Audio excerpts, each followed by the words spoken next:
महाराष्ट्र सदन में उर्दू भवन को लेकर हुए घमासान पर समाजवादी पार्टी के विधायक रईस शेख ने मुद्दा उठाया और उन्होंने कहा कि उर्दू भवन वहीं पर होना चाहिए जहां पर उसे सैंक्शन किया गया था। खुद रईस शेख जी हमारे साथ में है, उनसे जानने की कोशिश करेंगे आखिरकार क्यों इसे विरोध किया जा रहा है बीजेपी विधायकों की तरफ से। देखिए, ये दोगली पॉलिसी है बीजेपी की। 2015-16 में उर्दू भवन मुंबई में बनाना चाहिए, ये प्रस्ताव मेरा था और उसको पारित करने वाले राहुल शिवाले जी थे। वो प्रस्ताव के साथ उसको फंड भी दिया गया था। उसके बाद जो अब उर्दू भवन बन रहा है वो भी प्रस्ताव यामिनी जादव ताई जो बाइकला की विधायक है उनके हस्बैंड का था।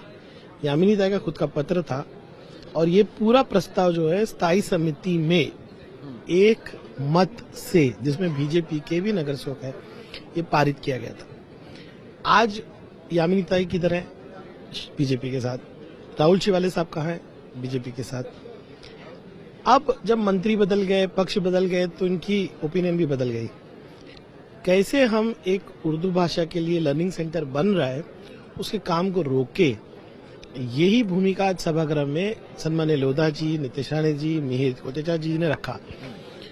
लैंड आईटीआई ने यूज नहीं की, सरेंडर की बीएमसी को, रिजर्वेशन रीतसर चेंज हुआ, फंड बीएमसी का, प्लान पास बीएमसी ने की, काम 53% या 63% हो गया है और आज ये जागे इलेक्शन के मुंह पर ऐसे भावनिक मुद्दों को लाना जिससे कि तनाव हो, जिससे लगे कि हम मुसलमानों के खिलाफ है। उर्दू क्या मुसलमानों की लैंग्वेज है? बिल्कुल नहीं। उर्दू पंजाबी बोलते हैं, पूरे देश में लोग बोलते हैं। उर्दू जबान, मैं तो लोधा जी से कहूंगा कि अगर उर्दू सीख लेंगे तो थोड़ा मीठा बोलना शुरू करेंगे। ये सिर्फ राजनीतिक स्टंट आज, जब यामिनी जादव ताई खुद कह रही हैं कि वो समर्थन कर रही है, वो उनके साथ समर्थन में है।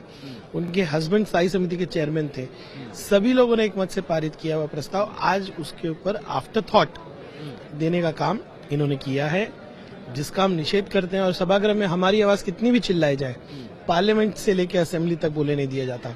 उसी प्रस्ताव पे मीर कोटेचा जी 3 बार बोले, नीतीश राणे जी 2 बार बोले, लोधा जी मंत्री होते हुए भी जिनको अधिकार नहीं है बात करने का, वो 2 बार बोले। इस तरह का सभागृह दादागिरी का सभागृह हो गया है।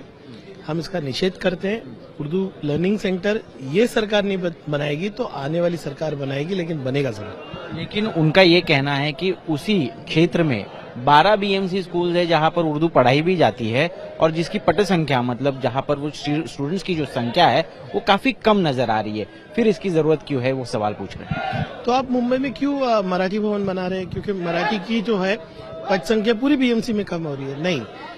उर्दू लर्निंग सेंटर या मराठी भवन, ये दोनों को क्यों बनाया जाता है कि भाई इसके बारे में लोग सीखने आए तो भाषा सीख सके। ये आधार पे अगर है तो कोई भी भाषा भवन नहीं बनेगा, क्योंकि सारे बच्चे इंग्लिश की तरफ जा रहे हैं। ये तर्क बिल्कुल गलत है। उर्दू की बहुत सारी स्कूल्स उस परिसर में है। ये तर्क क्या है कि उर्दू स्कूल में बच्चे कम हो रहे तो हमको उर्दू लर्निंग सेंटर नहीं बनाना है। आप उस प्रस्ताव में जाके देखिए ना, यही उद्देश्य था कि जो लोग हर समाज धर्म के लोग उर्दू सीखना चाहते वहां आ सकते थे। वो प्रस्ताव था। इसको मतलब स्टंट है ये, और कुछ नहीं। उद्धव ठाकरे की सरकार थी वो माइनॉरिटी अपीजमेंट करते हैं, इसीलिए उन्होंने रिजर्वेशन चेंज करवाकर वहां पर उर्दू भवन का प्रस्ताव लाया, ऐसा आरोप भी किया जा रहा है विपक्ष से, अभी के सत्ताधारियों से।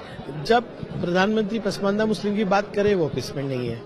जब हाजी अरफात कहे कि सूफी भवन बनाना है वो अपीजमेंट नहीं है।